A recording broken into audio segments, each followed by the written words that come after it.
ये जो घटना घटित हुई है चंडीगढ़ के अंदर, वो आज इस देश के अंदर, या कह लीजिए इस देश के डेमोक्रेटिक कंट्री के अंदर, इस देश की डेमोक्रेसी के अंदर, इस देश के लोकतंत्र के लिए एक बहुत बड़ा धब्बा, बहुत बड़े काले दिन के लिए और काले दिवस के रूप में अर्जित हुई है ये घटना। क्योंकि भारत एक लोकतांत्रिक देश है, India is a democratic country. Democratic country वो कंट्री होती है जिस देश के अंदर हर एक व्यक्ति को आज़ादी होती है, राइट टू स्पीच की, राइट टू फ्रीडम की, अपनी बातों को कहने की, अपने शब्दों को कहने की, और बिना किसी व्यक्ति को ठेस पहुंचाए। लेकिन जब इस देश के अंदर 13-13 साल की उम्र के छोटे छोटे बच्चों को सरकार गिरफ्तार करने लगे और छोटे छोटे बच्चों से सरकार डरने लगे, आप समझ जाइएगा कि उस दिन ये सरकार गांधीवादी धारा पर नहीं, गांधीवादी विचारधारा पर नहीं, अंग्रेजों की विचारधारा पर चल रही है। और मैं आपको बता दूं कि हम इस देश के अंदर गांधीवादी विचारधारा को फॉलो करते हैं, तो हम जब गोरों से नहीं डरे तो इन चोरों से क्या डरेंगे।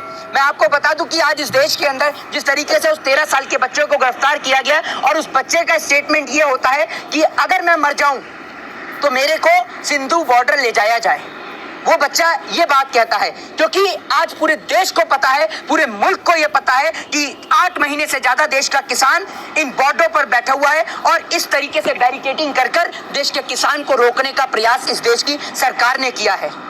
इस देश की डेमोक्रेसी आजादी देती है लोगों को प्रोटेस्ट करने की, आजादी देती है शांतिपूर्ण तरीके से कानून के दायरे में रहकर पीसफुली प्रोटेस्ट करने की। लेकिन आप इस देश का दुर्भाग्य देखिए कि अगर बढ़ते पेट्रोल और डीजल के दाम को लेकर अगर कोई भी व्यक्ति सरकार के खिलाफ साइकिल से निकलता है तो सरकार उसे गिरफ्तार कर लेती है। अगर कोई भी व्यक्ति मौजूदा प्रधानमंत्री से सवाल करे तो सरकार उसे गिरफ्तार कर लेती है। मैं आपको बता दूं कि this country is my heart, ये देश हमारा दिल है और हमारे दिल से इस देश को कोई नहीं निकाल सकता। I proud to be Indian, और मुझे गर्व है अपने आप को भारतवासी कहते हुए कि मेरे को गर्व है और मैं छाती चौड़ी करके कहता हूं कि मैंने इस भारत देश की मुल्क की मिट्टी में जन्म लिया।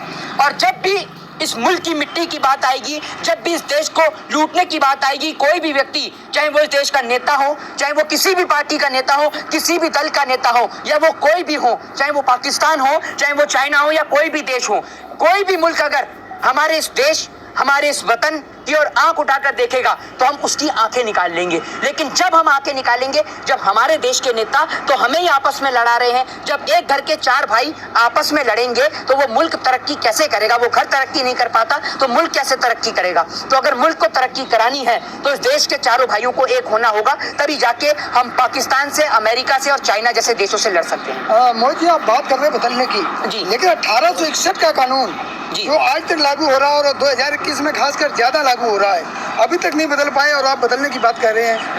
124 से देखिए, मैं आपको बता दूं कि आप बात कर रहे हैं आईपीसी की धारा 124A राजद्रोह के मुकदमे की। ठीक है, राजद्रोह का मुकदमा, और वो भी अभी आपने ये राजद्रोह के मुकदमे की बात करी है तो किसानों के ऊपर राजद्रोह का केस भी दर्ज हुआ है। एक बात मुझे बताइए कि इस देश के अंदर सरकार के खिलाफ बगावत करना क्या देशद्रोह है? राजद्रोह है ये। मतलब अगर सरकार कोई गलत काम कर रही है, गल्फ कंट्रीज से पेट्रोल सस्ते दाम पर आ रहा है और सरकार से सवाल पूछ लिया जाए कि हमें 100 रुपए लीटर, 120 रुपए लीटर, 115 रुपए लीटर, 109 रुपए लीटर क्यों मिल रहा है, तो हम देशद्रोही हो गए। क्यों भाई? अगर सरकार किसानों को सड़क पे बिठाएगी और सरकार इनको हथियाएगी तो किसान अगर सरकार के खिलाफ बगावत कर ले तो हम देशद्रोही हो गए। किसी महिला के साथ बलात्कार हो जाए और उसकी बलात्कार के अंदर कोई भारतीय जनता पार्टी का नेता शामिल हो, हम उसके खिलाफ बोल दें तो हम देशद्रोही हो गए। अरे भैया, इस देश के अंदर ये लोग, बीजेपी वाले लोग जो हैं, यही देशभक्त हैं। हम देशभक्त नहीं हैं। ये देशभक्ति के सर्टिफिकेट, प्रमाण पत्र बांटने में लगे हैं। हमें देशभक्त साबित होने के लिए इन बीजेपी और आरएसएस वालों से प्रमाण पत्र लेना होगा। और आप आरएसएस की बात करते हैं, इन्होंने तो अपने आरएसएस के लोगों के लिए काम नहीं किया। अभी आपने देखा होगा कि एक आरएसएस का कार्यकर्ता बेचारा कोरोना के काल में मर गया और उसके परिवार वालों का कहना है कि उसके घर परिवार के उसके व्यक्ति को इलाज नहीं मिला, तब उसकी मृत्यु हुई है वहां पर। तो ये लोग अपने कार्यकर्ताओं को इलाज नहीं दे पाते हैं और इनसे हर एक व्यक्ति परेशान है। जो इन्होंने गुजरात मॉडल पूरे देश में लागू करा है ना, उस गुजरात मॉडल से कश्मीर से कन्याकुमारी तक पूरा देश परेशान है और आज देश की डेमोक्रेसी को भी इन जैसे लोगों से खतरा है।